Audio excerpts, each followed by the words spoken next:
النظر لك والاحتكاك معاك دائما يعطي الواحد تفاؤل لانك دائما مبتسم. طويل العمر، سر ابتسامتك هذه هل ايضا فلسفه عندك بالحياه؟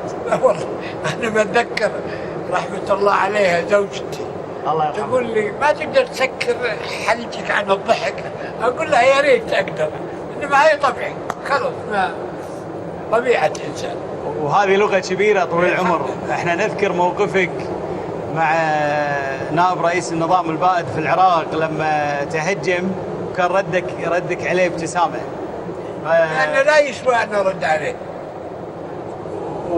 وهذه الابتسامة كانت بليغة وكافية الحقيقة. وايد ناس ما أرد عليهم. اي نعم. قالوا أشياء كثيرة بس ما أرد عليهم.